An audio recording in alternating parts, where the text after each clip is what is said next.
Well, it's been 5 years since a fatal gang rape of a young woman by 6 men on a bus in New Delhi caused global outrage.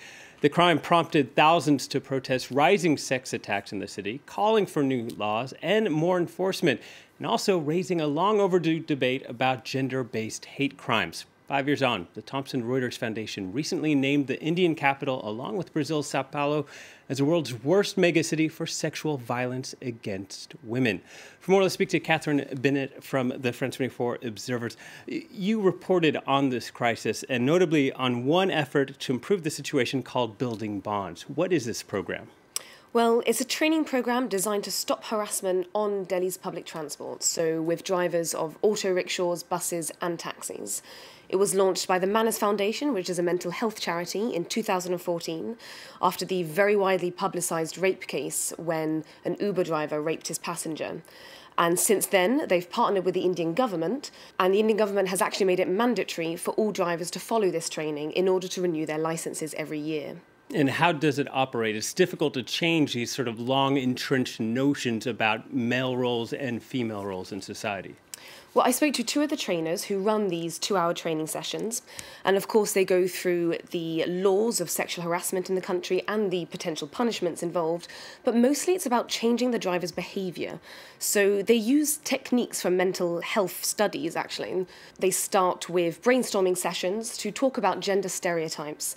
And this is meant to make the drivers aware of their own prejudices. And with that awareness, they're then more able to change it. So, for instance, the drivers may believe that women shouldn't travel by themselves or they shouldn't commute across the city at night. And of course, the trainers will respond with, well, then how will you get work? Because women make up 70% of their passengers. So if women didn't have jobs, then nor would the drivers. Right. It poses a problem that needs something to be addressed to it. But what has the reaction been from the drivers themselves? Well, one of the things that the drivers often ask is, why us? Why do we have to be trained? And of course, that is because of the number of these very high-profile rape cases involving drivers on public transport, and the government has to be seen to be doing something. What's interesting to note is that these drivers are often actually internal migrants, so they come from the countryside, and they've only ever seen women in domestic roles. So to come to the capital and see young women wearing short skirts, being drunk, going out with their boyfriends, well, of course, it's really shocking for them. And so what the Manners Foundation tries to do is to explain to them that society is changing and they have to change along with it. One of the other questions that is frequently asked is apparently, what should I do if a woman is deliberately being provocative? And for them, this means that she's drunk, she's wearing a revealing dress, or even just that she's overly friendly.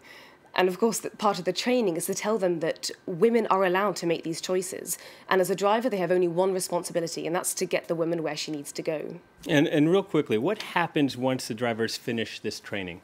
So each of the drivers is given a sticker or a badge to display in their vehicle, which says, I respect women, or as well as this vehicle, I also drive a campaign to end violence against women. The foundation does regular follow-ups with the drivers just to keep reinforcing the training that they've had. And external evaluations say that 81% of drivers say that their behaviour has changed as a result of the training.